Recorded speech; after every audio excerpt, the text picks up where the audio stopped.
जी नाज़रीन, असीं हिन वक़्तु जुगशाही लागोट मंगर खान पलीजो में मौजूद आहियूं, जिथे दुनिया के ॾाहे ऐं एशिया के सब खां ॾाहे ऐं बहादुर लीडर मोहतरम रसूल बख्श पलीजो जी जेकी आहे उहा 7 साल वर्सी मल्हाई पई वञे। उन वर्सी में असीं मौजूद आहियूं। हिते जेको आहे सो अवामी तहरीक जा मुख़्तलिफ़ अॻवान जेके आहिनि उहे मौजूद आहिनि। असीं उन्हनि सां ॻाल्हि ॿोल कंदासीं त उन्हनि जो हिन वर्सी जे हवाले सां हिन मौक़े ते जेको आहे सिंध जे मुख़्तलिफ़ मसइलनि जे हवाले सां छा चवणु आहे। अॼु पलीह साहब जी वर्सी के हवाले से हिकिड़ो जलसे में पब्लिक जलसे में कारपोरेट फार्मिंग कैनाल कलाफ ऐं सिंध जी वसीलनि जी जेका फुल ही अॼोको जलसो कारपोरेट फार्मिंग कैनाल ऐं मैदन वसीला जेके आहिनि जी फुल उनखे रद्द करे छॾियो। अवामी तहरीक सदाई पुरमन जमहूरी जदोजहद में रही है ऐं हाणे बि रहंदी। अॼोके जलसे खां पोइ ही जेका जदोजहद ॿिबरले ते हली हुई ऐं उन खां पोइ कुझु ॾींहं लाइ माठी थी हुई। ही वरी जलसे खां पोइ असीं वरी पंहिंजे ॻोठनि में वेंदासीं, पंहिंजे राज्यनि में वेंदासीं। सिंध जे ऐं पाकिस्तान जे मोहब्बतन ऐं हेठी क्लास जे मान, लेफ्ट जे मान, प्रोग्रेस मान सां गॾी वेंदासीं। अॼोके इन जलसे में पाकिस्तान जो प्रोग्रेसिव माण्हू, जमहूरत पसंद माण्हू, लेफ्ट जूं धुरियूं, पलीह साहब जा दोस्त सभी गॾु आहिनि। कंहिं बि सूरत में इस्टेब्लिशमेंट जेका चाहे थी त असीं हिननि जो ज़मीन फुलट कंदासीं, आइन के अपाज कंदासीं, अदलिया के अपाज कंदासीं। इन्हनि जी साज़िश कामयाब थियण ॾींदासीं। मोहतरम रसूल बख्श पलीजो साहब जेको सिंध जो यगानो किरदार हुयो, सिंध जी की तारीख़ हुई। रसूल बख्श पलीजो साहब जेको सिंधु दरिया जो वकील हुयो, जंहिं पंहिंजे दलीलनि सां, पंहिंजे तहरीरुनि सां, पंहिंजे तकीरुनि सां सॼी सिंध में सिंधु दरिया जे बचाव जे लाइ हिकिड़ी तमामु वॾी आलीशान जदोजहद हलाई ऐं सिंध जे माण्हुनि खे बेदार कयो पंहिंजे पाणी जे लाइ, दरिया जे लाइ। अॼु उनजी वर्सी आहे। असीं सम्झूं था त रसूल बख्श पलीजो साहब जंहिं अंदाज़ जो जाकोड़ी किरदार रहियो ऐं तारीख़ी हैसियत हुनजी रही, ही सिर्फ़ु वर्सी न आहे, ही हिकु पधरनामो आहे, ही हिकिड़ी रेफरेंडम आहे सिंधी अवाम जो, जेको सिंध जे फुलुट थिए थी, सिंध जे वसीलनि जी, सिंध जे मादली वसीलनि जी, सिंध जे गैस जी, पेट्रोल जी, कोयले जी जेकी फुलुट थिए थी, उन जे ख़िलाफ़ ही हिकिड़ो रेफरेंडम आहे जेको जिते सिंध जो शऊर, सिंध जो अवाम गॾु थी, जिते शाइर, अदीब, वकील, सहाफ़ी, मुख़्तलिफ़ पार्टी जा नुमाइंदा सभु मौजूद आहिनि। को फ़र्क़ु कोन्हे ऐं सभई मुतालबो था कनि त सिंध ते जेके हिन वक़्तु जेको SIFC एक्ट तहत कारपोरेट फार्मिंग ज़रिए सिंध जूं जेके ज़मीनूं नीलाम कयूं थियूं वञनि, उहे फौरी तौर ते सिंध हुकूमत रद्द करे ऐं सिंधु दरिया ते को बि केनाल सिंध जा माण्हू क़बूल न कंदा, सिंधु दरिया ते को बि डेम सिंध जा माण्हू क़बूल न कंदा। सिंध जा माण्हू पलीजे साहब जो सिंध पाणी केस पढ़ियो आहे ऐं हू मुतालबो था कनि 1858 ईस्वी खां वठी पंजाब जेको सिंध जो पाणी चोरी कयो आहे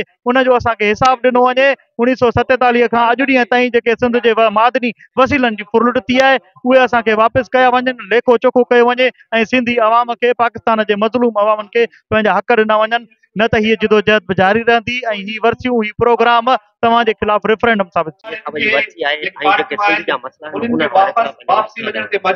असीं तमामु उत्साहींदड़ आहियूं ऐं पुरअमन आहियूं ऐं इन सां गॾोगॾु असां पुरएतमाद आहियूं त पाणीअ जो वकील रसूल बख्श पलीजो साहब जंहिं सिंध जे अंदरि इहा जागरता हलाई त पाणी चोरी थी रहियो आहे, गुज़िरियल 1.5 सदीअ खां पाणी चोरी थी रहियो आहे। न सिर्फ़ु हुन ज़बानी कलामी इहा ॻाल्हि कई, पर हुन लिखत में बि इहो केस पेश कयो पूरी सिंध जे अॻियां। उन लाइ जेका जिदोजहद आहे अवामी तहरीक जी, उहा पहिरें ॾींहं खां वठी जारी आहे।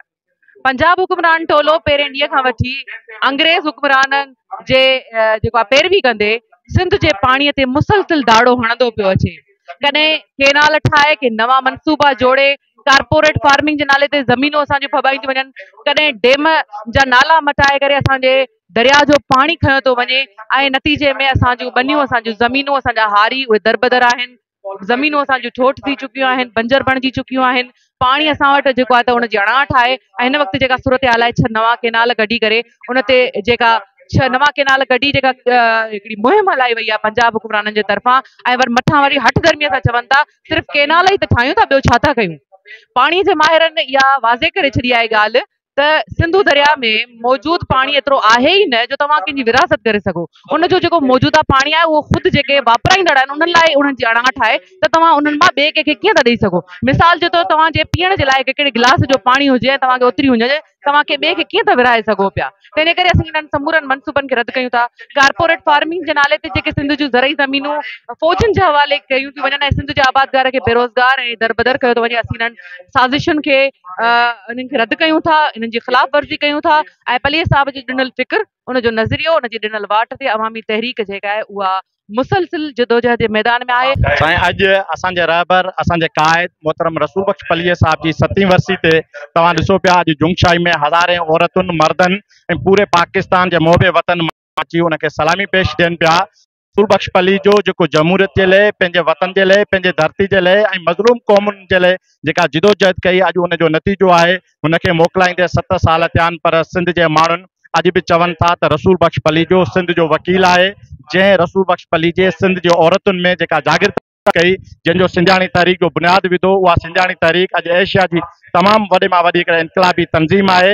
उन सां गॾोगॾु अवामी तहरीक ऐं सिंधी हारी तहरीक जेको हारियुनि में कमु करे थी, सिंधी मज़दूर तहरीक जेका मज़दूर कमु करे थी, सुजाॻ तहरीक जेका नंढनि ॿारनि में जेका मुहिम ते मुहिम हलाए पई, उन जो सबबु आहे त अॼु नंढा वॾा ॿार बच्चा जे मदार ते अची अॼु तइदाद में उनखे सलामी पिया ॾियनि। रसूल बख्श पली जो जेको सिंधु दरिया जो वकील हुयो, पर हिन सिंध धरतीअ जो जेको केस बैन अक़वामी इदारनि में ऐं उन सां गॾो गॾु पंहिंजे हेठे तबिके माण्हुनि खे खणी करे बिना कंहिं तफ़र, बिना कंहिं नतीजे में सॼी सिंधी क़ौम जे अॻियां जेका जिदोजहद कई आहे, उन ते अॼु सॼी क़ौम उनखे सुर्ख़ सलाम पेश करे। पलीअ साहिब हिकु मुदबर, हिकु दानिश्वर, हिकु अदीब, सिंधु दरिया, सिंधी माण्हुनि जा जेके वसीला उनजो वकील हो, एशिया जो ॾाहो, उनजी 7वीं वरसी आहे, उन करे असीं सुर्ख़ सलाम पेश था कयूं। ऐं ॿिए पासे ही जेको जलसो असां कयो आहे, उहो कारपोरेट फार्मिंग ऐं सिंधु दरिया ते ठहंदड़ 9 छके नाल जे ख़िलाफ़ आहे ऐं असीं सम्झूं था त इहो सिंधी माण्हुनि ते एटम बम जे बराबरि आहे। छो त सिंधी माण्हुनि वटि का हिते सिंध में का इंडस्ट्री कान्हे का, जेका थोरी घणी कराचीअ में आहे, उते बि तव्हां ॾिसो त सिंध जो को बि नौजवान उते नौकिरी नथो करे सघे, छो त उते जेके MQM जा कारखाना आहिनि उन ते त मुकमल बंदिश आहे, त हिते को बि सिंधी न अचे। त सिंध जा शहर बि असांजा यर्गमाल, असांजी ॿोली यर्गमाल, असांजा वसीला सभु फुरे विया ऐं इहो सभु हितां जे वॾेरनि जे करे थियो आहे। छो त ही वॾेरो ही जेको ज़रदारी वेठो आहे, उहो हिन सॼ में हुनखे पुट खे वज़ीर आज़म बणाइणो आहे, तंहिंजे करे हुन चए थो तव्हांखे बाबा इस्टेब्लिशमेंट सां गठु जोड़ आहे, नवाज़ शरीफ़ सां गठु जोड़ आहे, तव्हांखे ज़मीन खपे, दरिया खपे, तव्हांखे डंडू ढोरा खपनि, तव्हांखे छा बि खपे तव्हांखे असां ॾियण लाइ तयार आहियूं, पर मुंहिंजे पुट खे वज़ीर आज़म कयो त छा हे सिंध जा माण्हू इहे जेके नांग आहिनि मिटी खाईंदा? छा ही सिंध जा माण्हू जेके हेतिरा निकिता आहिनि, तव्हां ॾिठो बबरले धरणे में रुॻी 2-3 ॾींहं लॻो त पंजाब जो ब्यूरोक्रेट, पंजाब जा वापारी रोन पिया, महिरबानी कयो धरणो ख़तम करायो, असांजो सामान ख़राब पियो थिए, असांजा ऑर्डर कैंसिल पिया थियनि। त हेड़ा 2-3 हंधनि ते वञी माण्हू विहनि त ही किॾां वेंदा? तंहिंजे करे ही पंहिंजे कबर में पाण ई पिया कोको ठोकनि। हे सिंध जा माण्हू, पाकिस्तान जा मोहबे वतन माण्हू ऐं असां सॼे पाकिस्तान जे हक़ीक़ी मोहबे वतन जमहूरियत पसंदनि खे दावत था ॾियूं त ही रुॻी सिंध जो मसइलो न आहे, ही पूरे पाकिस्तान जो मसइलो आहे। छो त ही जेका पाकिस्तान जी इस्टेब्लिशमेंट आहे, इनखे सभु कुझु खपे, जेको ज़मीन में आहे उहो बि खपे, जेको आसमान में आहे उहो बि खपे। हुक्मरान बि ही हूंदा, हारपा बि ही कंदा। बाबा तव्हांजो जेको कमु आहे सरहदूं संभालणो, उहो नथा, उहो तव्हां खां पुॼे कोन थो, पोइ हाणे तव्हां चओ हारपो बसी कयूं, त पोइ पाकिस्तान जा माण्हू केॾा वेंदा? तंहिंजे करे असीं तव्हांखे चऊं था त बाबा ॾाहा थियो, ही मुल्क तव्हांजे लाइ कोन ठहियो, ही मुल्क माण्हुनि ठाहियो ऐं उहे हिननि जा वसीला आहिनि। उनजो पाकिस्तान ठहण जी करारदाद छा हुई? त बाबा वफ़ाक़ नाले मातर हूंदो, बाक़ी सिधे सूबाई ख़ुदि मुख्तियारी हूंदी ऐं सूबनि जा माण्हू पंहिंजे जेको इक़्तिदार आहे, पंहिंजे जेके वसीला आहिनि, उन्हनि जा पाण मालिक हूंदा। पोइ तव्हां ड्रॉ करे उहो पाकिस्तान तव्हां ड्राहे छॾियो, वरी हिकिड़ो नओं पाकिस्तान ठाहियो जेको फुरलुट ते मबनी आहे। तंहिंजे करे फुरलुट ते का बि शइ हली कोन सघंदी।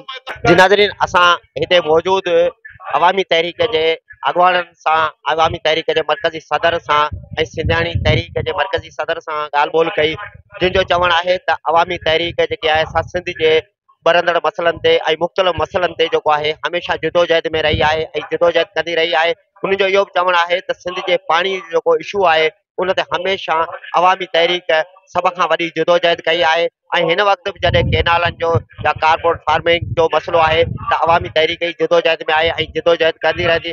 जेसीं ताईं उहे मसइला हल न थींदा तेसीं ताईं अवामी तहरीक इन जिदोजहद में रहंदी।